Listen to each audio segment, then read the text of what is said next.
This is a presentation of Welcome Malala, where we bring you fun and informative videos from within our community. Malala welcomes Cindy Cox of the Waterfall Center at the Foothills Community Church, who will present to us today spiritual health. So, hello, I'm Cindy Cox. I am a licensed professional counselor intern at Waterfall Counseling at Foothills Community Church, and today we're going to talk about spiritual health. And there are many ways of thinking about spirituality, and sometimes we interchange spirituality with religion, and they are similar but not identical. Spirituality is that sense of there's something greater than ourselves. There's this connectedness to the greater whole. Religion is more about something that's organized, specific rules and guidelines that we follow in our spiritual journey. So some people can say, I'm spiritual but not religious. I'm spiritual and religious. I'm not spiritual but I am religious. And one of the studies that was done said of the people that were surveyed in America, 69% claimed to be spiritual and or religious, while 31% claim to be neither one. So why is spirituality important? There have been a lot of scientific studies that are trying to understand how does spirituality impact our lives, and they found several different ways that it does so. They found that it impacts us, our physiology, it impacts our relational ability, it impacts our ability to make sense of what's going on around us. It can provide hope when we're going through difficult things. It can, so neurobiology, which is the study of neuroscience and biology, they do functional MRIs on the brain. So when something is going on, they are taking pictures of the brain to see what's going on in the brain. And what they found is that mindfulness has positive impacts on our brain function. Not only can it increase the feel-good hormones, it can decrease our stress hormones like cortisol and noradrenaline. Both of those in too high of quantity in our body can create inflammation and disease and illness. So the National Alliance on Mental Illness says, for some, the most important aspect of religion is that it offers a way to understand our experiences. The major world religions each offer explanations of why suffering exists in the world. Turning to these explanations brings comfort to many people confronting illness. The why me question can never be answered entirely by medical science, and some people find the answers that they seek in religion. The familydoctor.org says some research shows a connection between your beliefs and your sense of well-being. Positive beliefs, comfort, and strength gained from religion, meditation, and prayer can contribute to well-being. It may even promote healing. And while improving your spiritual health may not cure an illness, it may help you feel better. It may also help prevent some health problems and help you cope better with illness, stress, or death. So meditating, praying, even taking a walk in nature, these things can help boost our immune system function. This is by Kelly Turner, PhD. They're a New York City-based cancer researcher. And they wrote Radical Remission, Surviving Cancer Against All Odds. And she says it's not what people believe in, but whether they had a daily practice that made the difference. She says when you are in deep prayer meditation, your fight or flight response goes off and your whole body,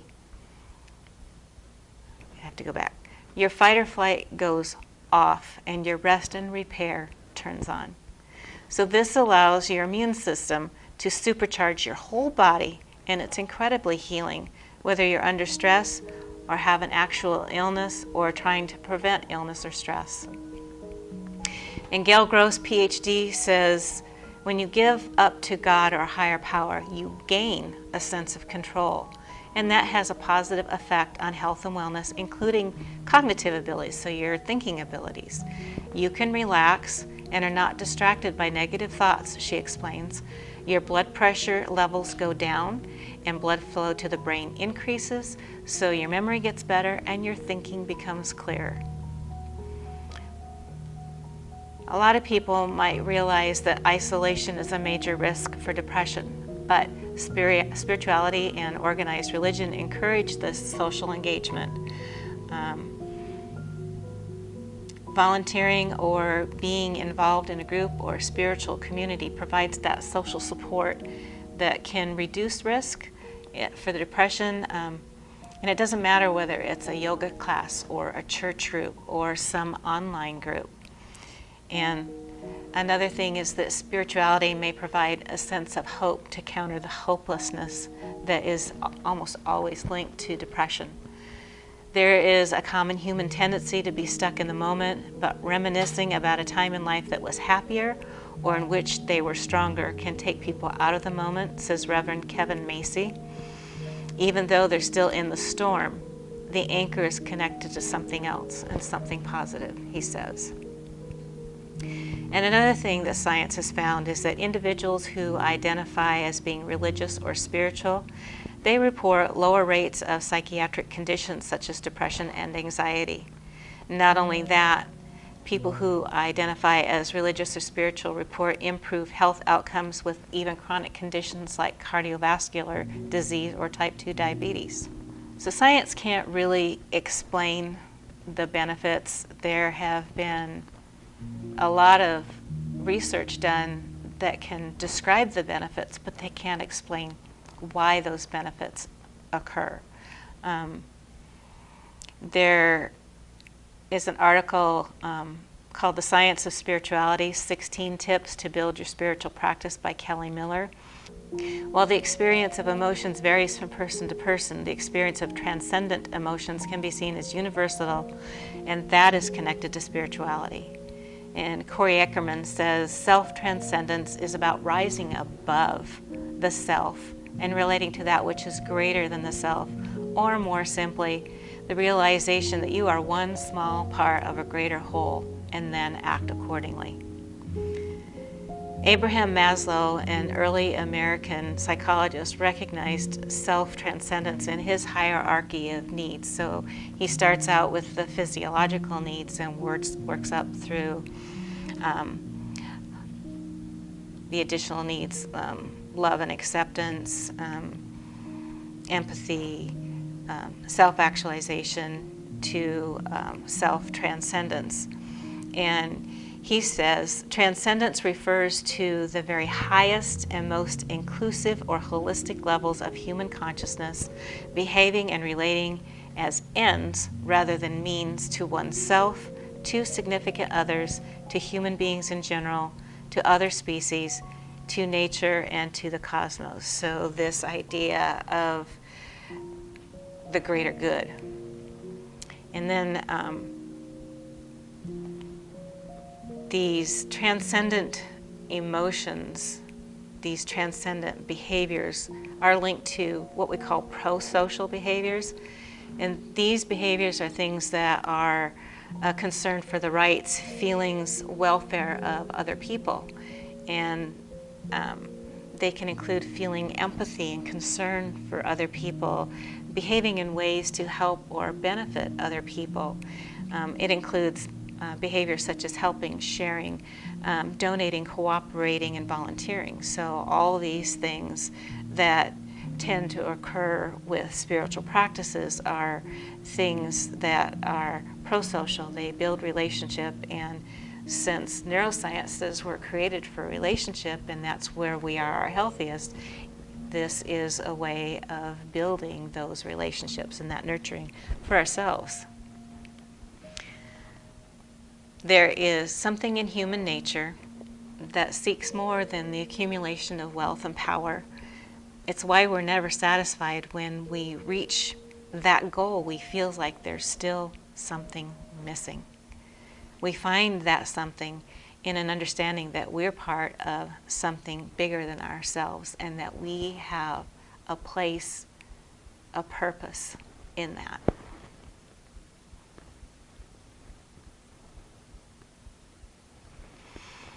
Now that you know the benefits, what do? You explore, you be creative. We want to start small and make new habits easy. We commit to the changes that we're making. We practice, and we choose love and respect. So what does that look like? If you haven't decided what you believe, explore the experiences of others that you trust. Listen to their stories, listen to their testimonies. Does it resonate with you? Find someone or something that you find relatable. Ask questions, get curious. If you already have a foundational belief, then you can learn more about that. You can ask questions of the leader of your faith, somebody else who shares that faith with you. You can find information at the library. You can go online. There's many avenues.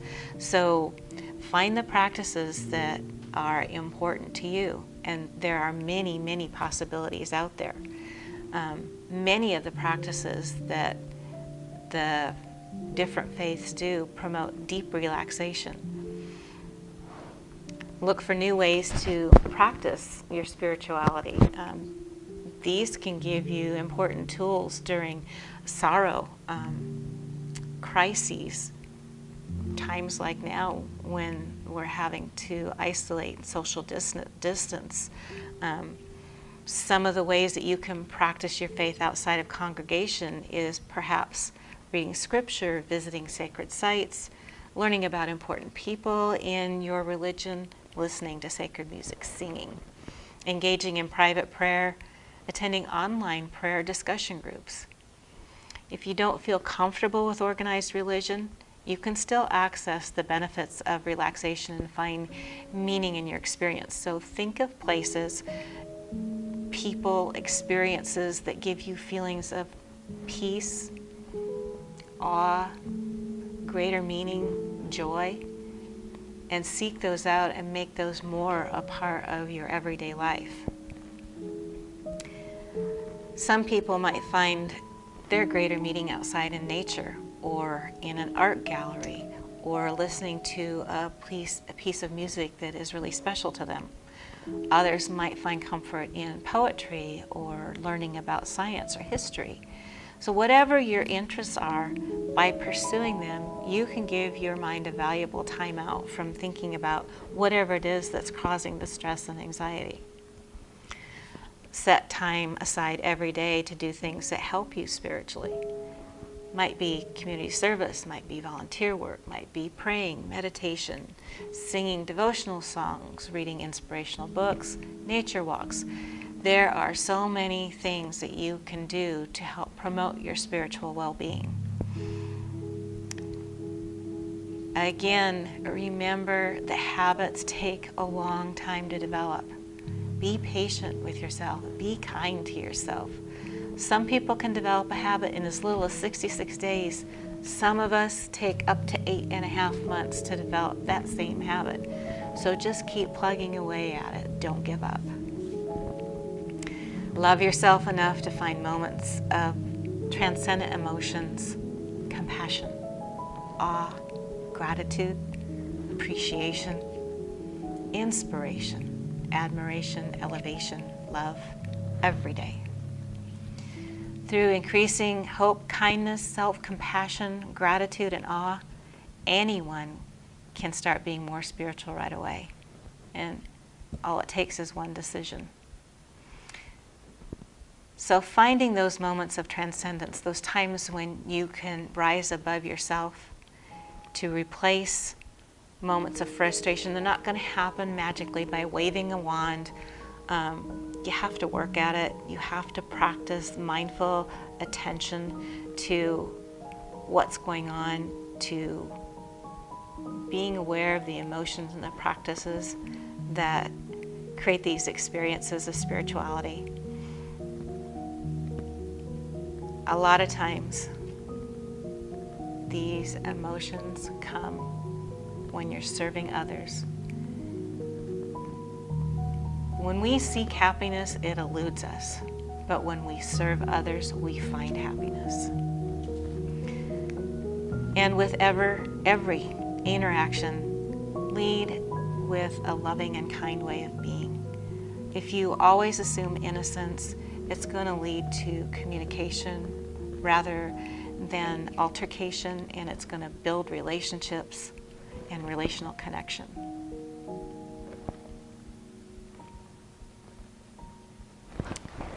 So spirituality is not merely a form of stress release.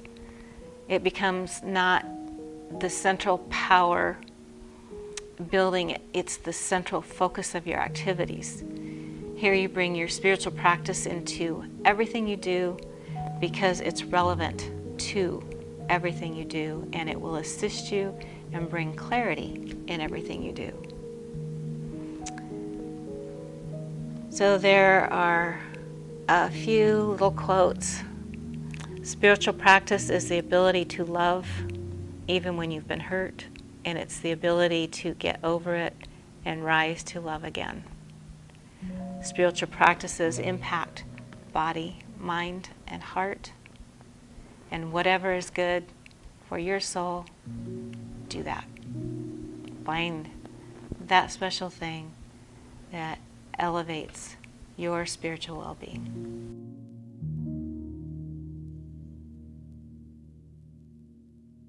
Thank you for spending time with Welcome Malala.